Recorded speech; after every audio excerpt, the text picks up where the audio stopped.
Welcome to the Anchor Licensing Training video series. In this video, we'll cover product management. First thing to do is under Administration, click on Products, and you'll be presented with a table of all the existing products that have already been created. Under each row, you'll be able to edit that product to, for example, add new purchase options or change some details, or simply view the details. Otherwise, you can create a new product, which we'll do now. So first thing, enter the name of your product. And then secondly, you need to choose the allowable bindings of this product.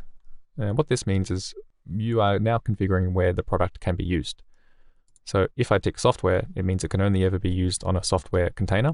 If I tick dongle and not software, it means it can only ever be used on a USB hardware dongle.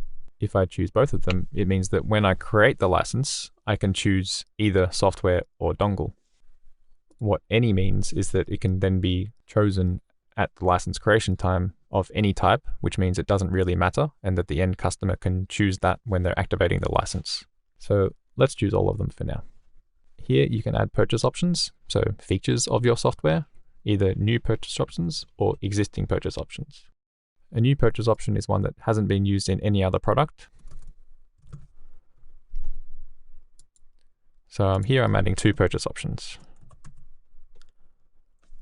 One purchase option called new file, which means I'm allowed to create new files, and one called edit, for example, which means I'm able to edit files. You'll also see an option here underneath each purchase option called license quantity. Now, what this means is that the number of concurrent licenses that can be used on the system. So for these options, it doesn't make much sense. But if I had an option called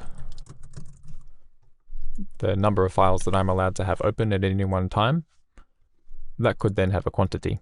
So if I configure that to be a number of licenses, so say the number 1, 5, 0, it means I can have that many files open at a time. We use this in other software products, for example, the number of spindles that a machine can use at any one time. You can also add existing purchase options that are shared with other products. So for example, there's a list of all the purchase options that have been created through other products, and you can add this in here. So once you've set up your product, just hit create. Now we see that the product notepad is created. We get a new product code, which developers will use to integrate it into their software. You can further edit that piece of software or view the details. So if I edit the product, I'll see all of the list of purchase options that we've created and their product codes as well.